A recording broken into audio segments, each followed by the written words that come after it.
Salut Clive Owen, on va rembobiner ta carrière de 2024 à 1988. Reminder. 2024. So Scott and Tom called me and they pitched me the idea. They said we're going to do the Sam Spade show, jump him 20 years ahead and put him in the south of France. And the room I was sitting in, behind me on the wall, I've got an original Maltese Falcon poster. So I took a shot, I sent it to them and said, "You've come to the right guy." I'm going to ask you some questions, easy questions. Sound good? The quality of the actors on this was so great. I had such a good time. And, you know, Scott writes such great dialogue and all of the relationships in it have very different tones and flavors. And so each time I was working with an actor, it would be a different vibe and a different thing. But it was a joy. I rated them all so highly. 2023. It was an amazing scale, and both, you know, the locations, like the Iceland location was so epic. We went to literally sort of very remote bits of Iceland and shot there. And then they built that incredible set, which was the interior of the place that we're all in. And the set was stunning. It was the kind of place that it was so substantial. You felt like you could easily stay there. You walked around and go, I'd stay here. This is amazing. It's like, I've contacted the police. They'll be here before nightfall. They'll come and they'll attend to everything. and so beautifully done. But it kind of was important on that. Sometimes, you know, locations and sets can really support what's going on. And because it was such a extraordinary story of this sort of billionaire in the middle of, you know, epic Iceland, it felt that it was important that we went to those places and that the sets were really great. 2015. Stephen called me up and he said, I'm going to do this TV show. You know, there's a script. I've just sent it to you. You know, let's have a chat when you've read it. The gallery should take note that the abscess is located. And I was working on something else. I was in the trailer and I start the first couple of pages and I'm like, period? Guy wakes up in an opium den, injects liquid cocaine into his toes, walks into an operating theatre.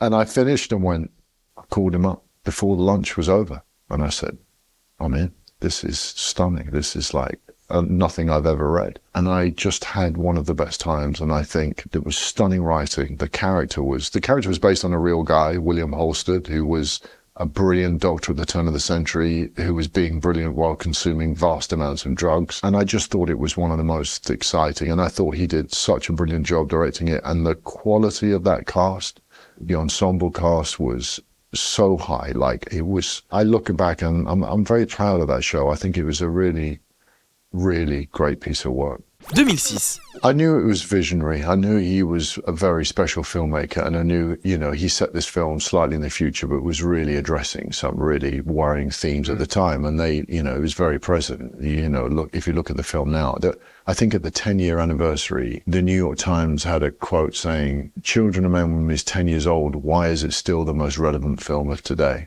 I think you see over a period of time, sometimes you have a very hot film, and 5 years later, no one's talking about it. No one remembers it. No one, you know, it doesn't stay around. It just doesn't stay in people's consciousness. And Children of Men has grown over the years. More and more and more people come up and say, you know, how much they love the film, what an impact it's had. And I think it's standing that time test, you know, 20 years later. If anything, it's grown in its stature. 2005. No. Seeing the film was an extraordinary experience because I had no idea I was in that film. It was green screen. Fully green screen. Oh, there was occasion at the beginning. There was a car. Then it's like, get rid of the car and put us on boxes. Me and Benicio on two little boxes with a steering wheel. And then, you know, you get into it and you're like, it's like theatre. It's like acting in midair. You're like, okay, here we go. And then I go to the cinema and I went to the opening of it and I was like, I had no idea I was in that. Like the way he achieved the sort of the visual bringing to life of the graphic novel, which was so faithful. Like it felt like the graphic novel had just burst into movement. I literally walked up to Robert afterwards and said, I didn't realize I was in that movie. That is extraordinary. I'm Shelley's new boyfriend and I'm out of my mind. You ever so much as talk to Shelley again? 2001. I just on a film Croupier, and it was getting, yeah, and it did very well in America. In a small indie way, it was the kind of cool indie film, and suddenly I was being offered movies. And then someone said, "Do you want to do commercial?" And I'm like, "Is that really the cool move to do at the moment, to be doing a commercial?" Then they start going, "Well, John Frankenheimer was doing the first one." And I'm like, "Really? Well, Take me to the venue. I'm sorry, I'm booked for someone else. Yeah, right. Just take me to the venue. What venue? I am gracing this armpit of a town for one night. at first I passed, and then just before they shot the first one, maybe I need to rethink this. The quality of directors they were getting, and then it was extraordinary. I mean, all of them 10-minute movies, first only internet campaign.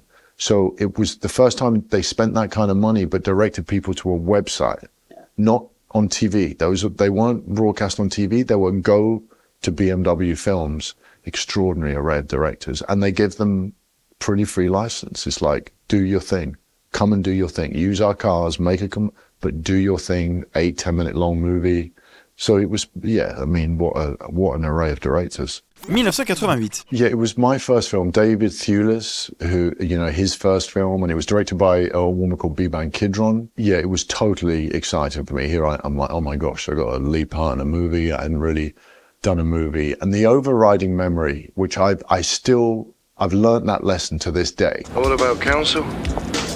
She owes them too much rent, they don't care. Almost mine now. I'm going fucking go mad. I was so excited, and I was running around the set talking to everybody, and B-Man pulled me aside after a few days and said, you got to save your energy. Like, you're gonna burn out. Because I was just so like, I'm in a movie, this is great, talking to every crew member. And it was a lesson that I still, you know, I've learned from to this day about conserving energy when you're working. Like, I keep myself, and have done for years and years, very quiet on a film set. I don't talk much. I keep quiet just because it's about having the energy at the right time and having the concentration. But I just remember that was a lesson I learned in my very first movie. Konbini!